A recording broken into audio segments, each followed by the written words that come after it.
له بلوڅانو وروسته د طالبانو وار شو د پوځیانو په مرکز یې ډله ییز برید کړی وایي لسګونه پوځیان مو ووژل. جزئیات هم دلته وګورئ او چینل هم سبسکرایب کړئ. خیبر پښتونخوا کې د پاکستاني ځواکونو پر مرکز وسلوال برید شوی. د راپورونو له مخې د پاکستان طالبانو تحریک اړوند وسلوالو د خیبر پښتونخوا په جنډوله کې د پاکستاني پوځیانو پر یو مرکز وسلوال برید کړی. پاکستاني رسنۍ ویلي چې د پوځیانو پر دغه مرکز لومړی ځانمرګی برید شوی او له هغې وروسته یو شمېر وسلوال مرکز ته دننه شوي چې د سپکو او درنو ډزو غږونه هم ورسره شته.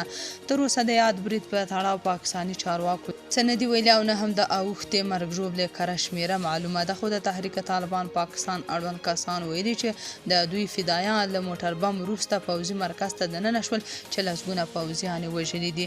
دا برید داسې مهال دی چې وړ مورز بلوڅ ازادي غوښتونکو په بولان دره کې پر جعفر اکسپرس اورګاډي برید وکړ او له 50 ډیر پاکستاني برمته شوي پوځیان یې ووژل. بلخوا د پاکستان دفاع وزیر خواجه آصف ادعا کړې ده چې د بلوچستان د عملیاتو پر مهال هندي رسنیو تحریک انصاف او د افغانستان په خواله رسنیو کې یوه ژبه کارېده.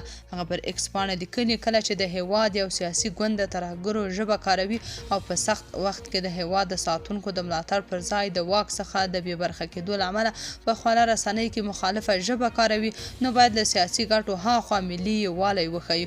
تر دې وړاندې د پاکستان د پوځ ویاند احمد شریف چودري هم ادعا کړې وه چې د برمته شوو کسانو د نیول کېدو دغه پلان په افغانستان کې د بلوڅ بیلتون غوښتونکو لخوا جوړ شوی و. د هغه په وینا بریدګر د تصفیوي عملیاتو پر مهال د سټلایټ ټلیفون له لارې په افغانستان کې له خپلو پلان جوړونکو او هدایت کوونکو سره په اړیکه کې و. طالبانو بیا د پاکستان د ادعا بې اساسه او دروغ بللې ده.